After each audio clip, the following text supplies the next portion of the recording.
کے لیے کوئی جگہ باقی نہیں رہتی تھی۔ اقتدار پہ لٹکاؤ، یہ قرآن کا قاعدہ ہے۔ جب تک آپ ظالم کو سزا نہیں دیں گے، جب تک آپ قاتل کو سزا نہیں دیں گے، معاشرے میں امن برقرار نہیں ہوگا۔ اسلامی مملکت ہے، شریعت کے مطابق اس مملکت کو بنایا گیا ہے۔ جب اس کا آئین بن رہا تھا تو اس کے آئین میں دو شیعہ عالم دین بھی مشوروں میں موجود تھے۔ حافظ کفایت صاحب کا زمانہ تھا، مفتی جعفر صاحب کا زمانہ تھا۔ ہمارے علماء نے اس آئین کی تشکیل کے موقع پر اپنی رائے دی تھی۔ لہذا اس ملک کے اندر اسلامی اقدار کے خلاف کیسے رویے ہیں، کیسے اقدامات، کیا طریقہ ہے اسلامی اور شریعت کے خلاف جو اپنایا گیا ہے۔ پانچواں مطالبہ، جوڈیشل کمیشن کا قیام۔ آپ محترم ہیں، آپ کوئی وعدہ کریں گے، آپ کوئی طے کر لیں گے، لیکن آپ کا نہیں معلوم کہ کل آپ کے ساتھ کیا ہو، آپ کہاں ہو کل۔ تو ہم سے تو بات تو وہ کریں کہ جن کی ہم سے ریاست کی ادارے بات کریں، ہم سے جوڈیشری بات کریں، ہم سے عدلیہ کا نظام بات کریں۔ ایک ایسی کمیٹی جوڈیشل کمیشن کا قیام۔ شیعہ ہزارہ گزشتہ 22 سال سے دہشت گردی کا شکار ہے، جس کے نتیجے میں تقریباً 2000 کم سن بچے، بزرگ، جوان اور اس سے دگنی تعداد میں زخمی ہو چکے ہیں، لیکن ابھی تک ایک بھی قاتل گرفتار کر کے اسے سزا نہیں دی گئی۔ لہذا ان تمام سانحات کی شفاف تحقیقات کے لیے ایک جوڈیشل کمیشن تشکیل دیا جائے، جس کے ممبران کے ناموں کے ساتھ شہداء، جن کے ممبران کے نام شہداء کی تجویز کردہ کمیٹی پیش کرے گی۔ چھٹا مطالبہ، سانحہ مچھ کے شہداء کے وارثین کے میں بھی پہنچا تو نماز کی ادائیگی کا وقت تھا۔ اس کے بعد سید ہاشم نے مجھے ایک عجیب بات بتائی، یہ کوئلے کی کان میں مزدوری کرنے والا اتنی سخت مزدوری کر رہا ہوتا ہے، 100% سے زیادہ حق حلال محنت مزدوری، اپنے آپ کو، اپنی جان کو داؤ پہ لگا کر مزدوری کرنے والا، اسے مارا گیا ہے۔ ریاست کا کام ہے لوگوں کی تحفظ فراہم کرنا۔ ان بچوں کے ساتھ کیا ہوگا، ان بیویوں کے ساتھ کیا ہوگا؟ کوئی اگر ریاست ان کے قوت لا یموت کا اعلان کرنے جا رہی ہے، اگر ریاست ان کے لیے قوت لا یموت ہے بھائی، تمہیں 1 کروڑ بھی نہ دے دو گے تو کیا دیا تم نے؟ چٹنی روٹی دے رہے ہو، کیا دیا تم نے؟ یہ کوئی بات نہیں ہوئی کہ جی اتنے لاکھ کا فلاں اعلان ہے۔ بہت شکریہ آپ کا، آپ کو اس بات کی طرف توجہ ہوئی، لیکن یہ جو رقم کی گفتگو ہو رہی ہے یا ہو رہی ہے، اور ابھی انشاءاللہ بہتر انداز سے ہوگی، میں سمجھتا ہوں کہ اس میں ہمارے دوستوں نے جو رقم لکھی ہے اس رقم سے بھی زیادہ کے اوپر بات ہونی چاہیے۔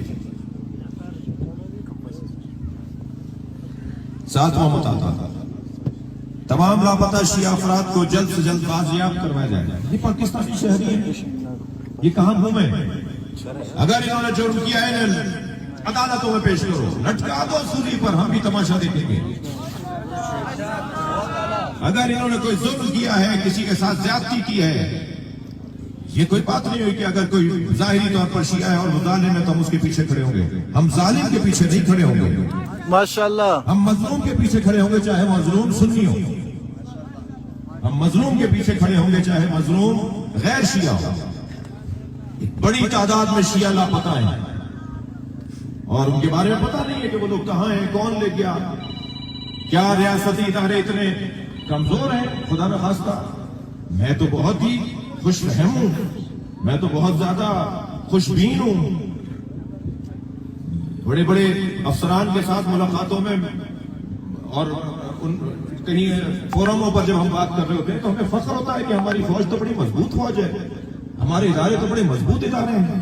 وہ مضبوط ادارے ثابت کریں نا کہ وہ مضبوط ادارے ہیں، اور وہ ثابت جب کریں گے کہ جب وہ لاپتہ افراد، وہ مسنگ پرسنز، وہ جو آج تک ان کی مائیں دروازوں پر آنکھیں بچھا کر، آنکھیں رکھ کر گھر میں رہ رہی ہیں۔ میں کراچی میں، اندرون سندھ میں، پنجاب کے کئی مسنگ پرسنز کی ماں کو جانتا ہوں جو روتی روتی روتی مر گئی، ان کے بچے نہیں آئے، ان کی بیویاں شرعی تعلیقی کیفیت میں معلق ہے۔ کیا ذمہ داری ہے ان کی؟ پتہ ہی نہیں ہے کہ زندہ بھی ہے، ہوتا ہے۔ ان کے بچے اپنے باپ کا رستہ تک رہے ہیں۔ تمام لاپتہ اشیاء افراد کو جلد سے جلد بازیاب کیا جائے، اور ہم نے کہہ دیا کہ اگر ان سے کوئی ظلم یا ان سے کوئی جرم ہوا ہے تو انہیں عدالت میں لاؤ، انہیں پیش کرو، انہیں سزا دو جو پاکستان کی آئین اور عدالت کہتی ہے۔ 8واں مطالبہ، بلال نورزئی کے قاتلوں کو غیر واقعی سزا دی جائے اور بے گناہوں کو جلد سے جلد رہا کیا جائے۔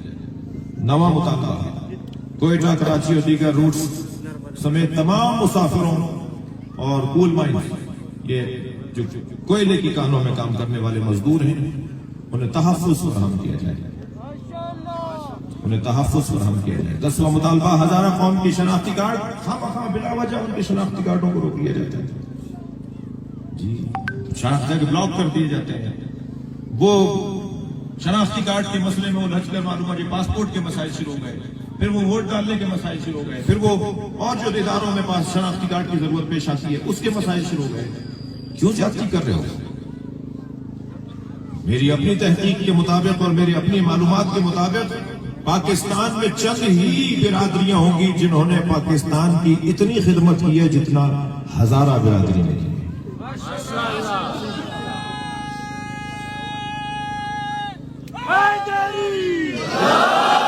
پاکستان کے ریاستی حفاظتی اداروں میں بڑے بڑے منصبوں پر فائز ہزارہ برادری، بڑی تعداد میں ڈاکٹر حضرات، انجینئر حضرات، سرحدوں پہ جان دینے والے افراد، اور تعلیمی دنیا میں امتحانات میں مقابلوں میں ٹاپ کرنے والے اور میڈل لینے والے افراد ہزارہ برادری سے۔ یہ پاکستان کا ٹیلنٹ ہے، یہ پاکستان کی قابلیت اور صلاحیت ہے۔ آسٹریلیا گیا میں آپ کی برادری کے ان جوانوں سے ملا جو یہاں سے گئے ان حالات کی وجہ سے۔ آپ یقین جانیے میں ایک سے یہ کہہ رہا تھا کہ تم پاکستان کا ٹیلنٹ کیا آسٹریلیا میں کیوں؟ میں نے زلفی بخاری صاحب سے کہا جب ہماری ان سے کچھ عرصے پہلے ملاقات ہوئی کہ ان کو واپس لے کر آؤ، یہ پاکستان کی قابلیت ملک چھوڑ کر چلی گئی ہے حالات کی وجہ سے۔ یہاں جب انہیں تحفظ نہیں ہوگا تو پاکستان کی قابلیت چلی جائے گی۔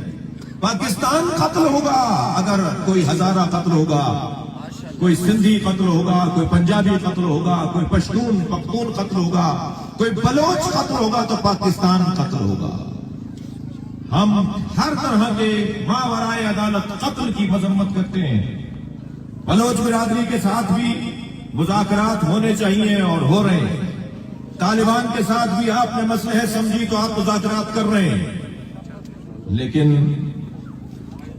کیا یہ برادری، یہ مظلوم، یہ انتہائی صابر لوگ،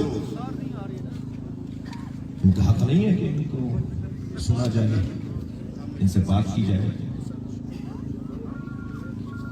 ابھی مذاکرات کا عمل گزشتہ دنوں سے آپ کے ساتھ جاری ہے۔ اس وقت بھی کچھ ذمہ داران تشریف فرما ہیں۔ امید کرتا ہوں کہ مقامی اور حاضر اور بلوچستان کی اور خاص طور پہ کوئٹہ کی جو شخصیات اس وقت بھی اسٹیج پہ موجود ہیں وہ ان مطالبات کے پیش نظر کسی نتیجے پر پہنچیں گے، اور یہ بات یقین سے میں آپ کے ساتھ کہنا چاہوں گا کہ جو آپ کی آواز ہے وہی ہماری آواز ہے۔ ہم آپ کی آواز پر اور آپ کے مطالبات پر کھڑے ہیں اور توقع کرتے ہیں کہ آج رات تک کسی نتیجے تک ہم پہنچیں۔ اگر آج رات تک ہم کسی نتیجے پر نہیں پہنچے تو ہمیں پاکستان جام کرنا آتا ہے۔ لبیک یا حسین،